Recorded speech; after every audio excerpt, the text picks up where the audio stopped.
Hello class 12 की geography वालों, कैसे हैं आप सब। आज इस वीडियो में हम अपने क्लास 12 के सिलेबस को स्टार्ट कर रहे हैं, जो कि शुरू होता है चैप्टर नंबर 1 से। मानव भूगोल की प्रकृति एवं विशेष क्षेत्र, nature and scope of human geography. एक सीधी सी बात, हमने जो 11th की ज्योग्राफी पढ़ी है यहाँ पर, उससे चीजें डिफरेंट है। जितनी भी चीजें आप पढ़ के आए हो ना, एटमॉस्फेयर, वायुमंडल वगैरह, जल वगैरह, ये सब, अब इसके साथ ह्यूमन की एक्टिविटी जोड़ दो, बस यही है मानव भूगोल। ठीक है। यानी कि भूगोल के साथ कौन जुड़ रहा है? मानव। यही बन जाएगा हमारे लिए मानव भूगोल, सिंपल सा। उसके बाद सबसे पहले इसमें अगर टॉपिक की बात करते हैं, तो भूगोल का मतलब एक डेफिनेशन जो हम 11 से पढ़ते हुए आ रहे हैं। ठीक है। यानी कि पृथ्वी का वर्णन करना और उसके बदलते स्वरूप का वर्णन करना।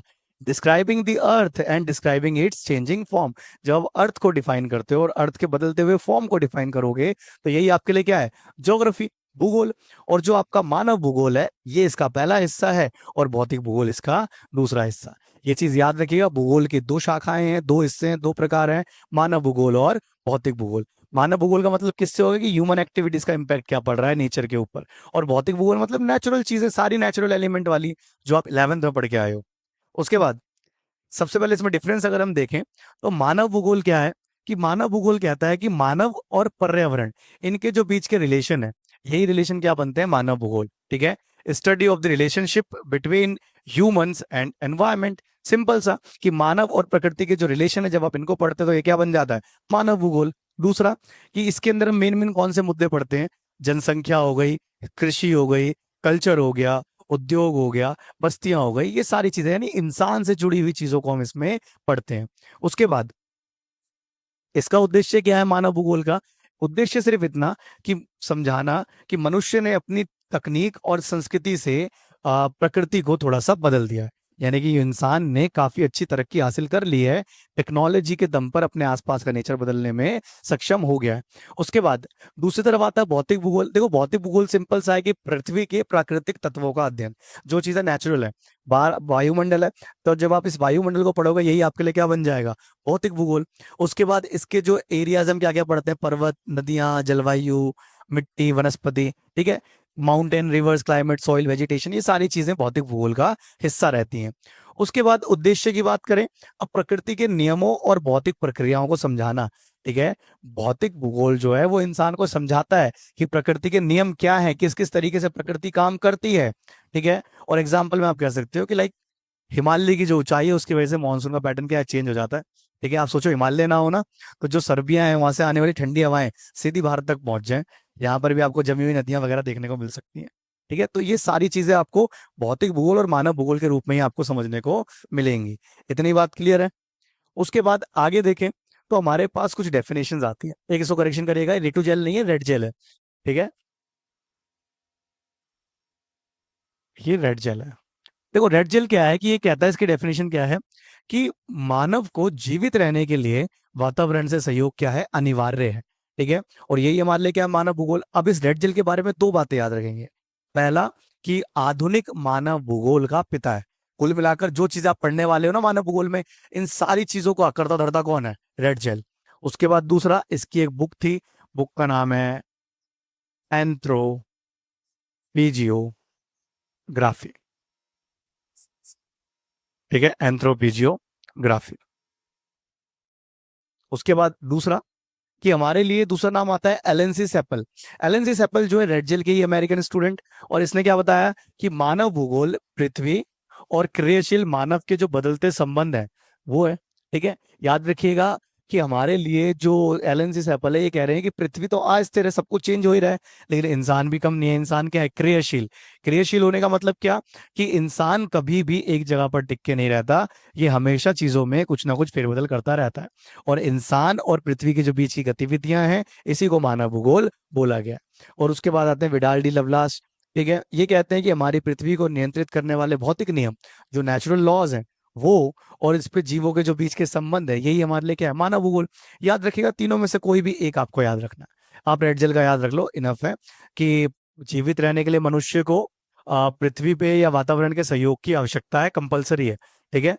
उसके बाद अगला जो हिस्सा आता है कि इसके अध्ययन क्षेत्र। मानव भूगोल में आप क्या क्या पढ़ते हो? पहली बात तो याद रखिएगा, भूगोल को ज्ञान की शाखाओं की जननी कहा जाता है। यानी जितनी भी नॉलेज के सोर्सेज हैं, वो सब भूगोल से ही निकले हैं। ठीक है। जैसे सबसे पहले तो हो गया सांस्कृतिक भूगोल। अब इसमें दो वर्ड आपको लेके चलने हैं। सबसे पहला आता है वो है अध्ययन, ठीक है, और दूसरा आता है अंतरराष्ट्रीय स्तर, अंतरराष्ट्रीय स्तर, ठीक है। इन दो वर्ड्स को सबके साथ जोड़ दो। जैसे पहला आ रहा है सांस्कृतिक भूगोल, तो अंतरराष्ट्रीय स्तर पर संस्कृति का अध्ययन करना, ठीक है। याद रखिए अंतरराष्ट्रीय स्तर पर संस्कृति का अध्ययन करना क्या हो जाएगा, सांस्कृतिक भूगोल। इतनी बात समझ में आ रही है? खाली बस इसी तरह के सारा बन जाएगा। राजनीतिक भूगोल का मतलब अंतरराष्ट्रीय स्तर पर राजनीतिक अध्ययन, क्या बन गया, राजनीतिक भूगोल। उसके बाद सामाजिक भूगोल यानी अंतरराष्ट्रीय स्तर पर समाज का अध्ययन, क्या बन गया, सामाजिक भूगोल। ठीक इसी तरह आवास भूगोल यानी कि अंतरराष्ट्रीय स्तर पर आवास का अध्ययन करना।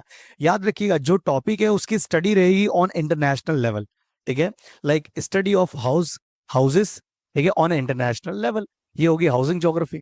उसके बाद जनसंख्या भूगोल, पॉपुलेशन ज्योग्राफी, यानी कि अंतरराष्ट्रीय स्तर पर जनसंख्या का अध्ययन करना, ठीक है, study of population on international level, ठीक है। उसके बाद आर्थिक भूगोल यानी अंतरराष्ट्रीय स्तर पर आर्थिक गतिविधियों का अध्ययन करना, इकोनॉमिक एक्टिविटीज को पढ़ना, यही हमारे लिए क्या बन गया, आर्थिक भूगोल। बस सिंपल सा, इतना आसान है 12वीं का हिसाब किताब, ठीक है।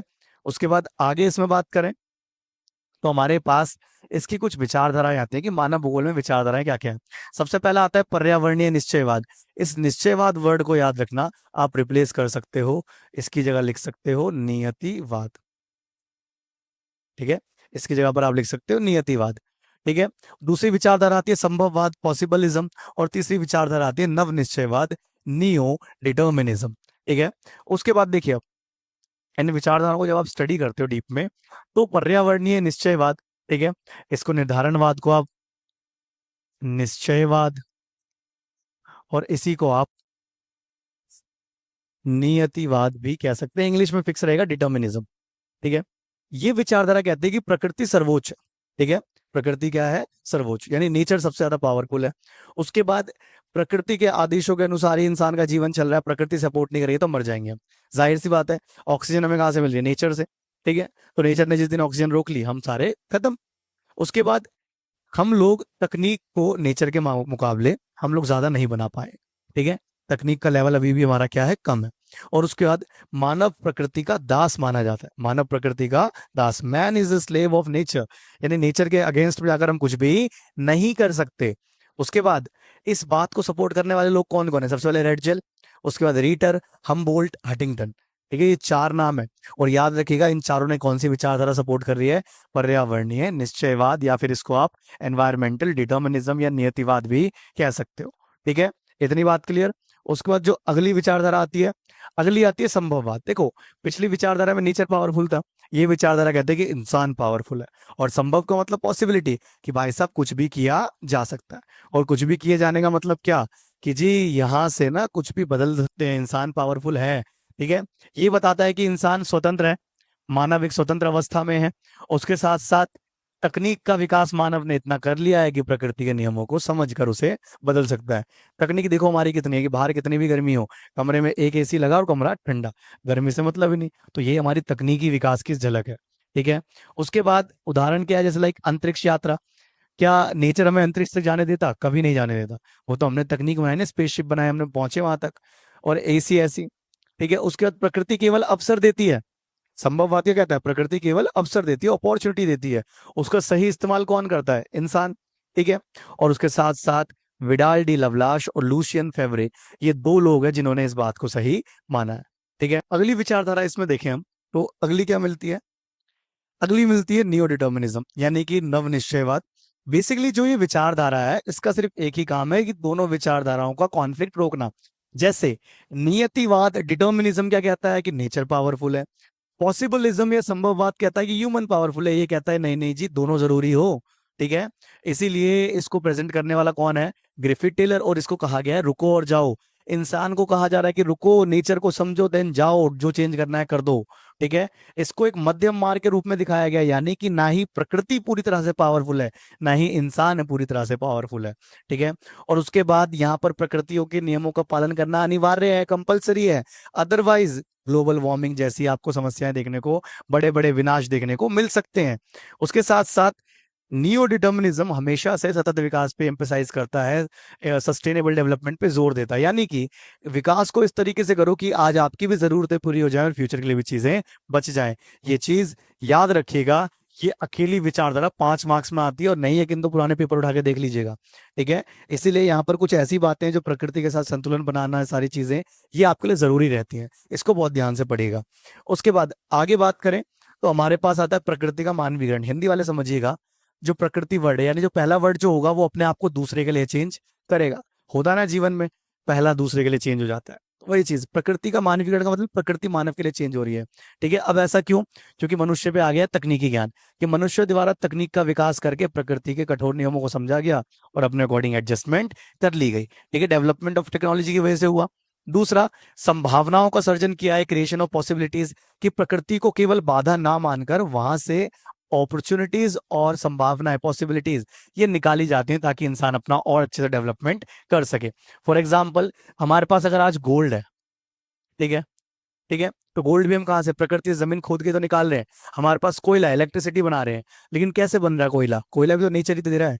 तो यही चीज है कि नेचर हमें अपॉर्चुनिटीज देता है, बस हमें उसको समझना है। उसके बाद मानवीय छाप, कि इंसान ने प्रकृति के ऊपर अपनी मानवीय छाप छोड़ दी है, बहुत सारे काम अपने दिखा दिए हैं। ठीक है, आप ये सोचो हर वो जगह जहां पर इंसान पहुंचा अपनी इमेज छोड़कर आया है। स्पेस देख लो, वहां तक पहुंचा तो वहां भी तो कूड़ा छोड़कर आया। तो यही चीज। उसके बाद प्रकृति पर विजय।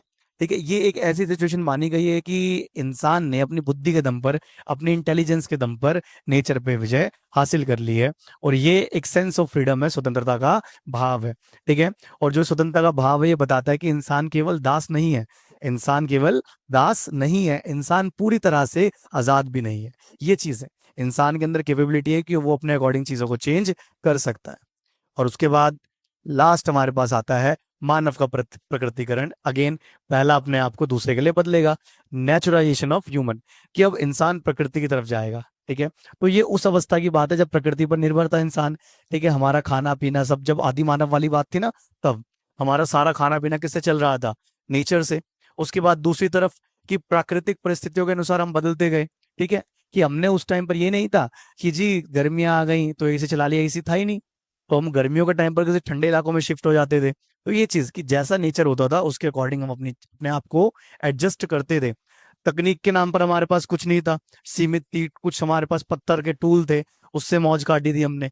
उसके बाद प्रकृति के साथ जो संतुलन है, ठीक है, बैलेंस विद नेचर है, ये बहुत जरूरी वाली बात थी।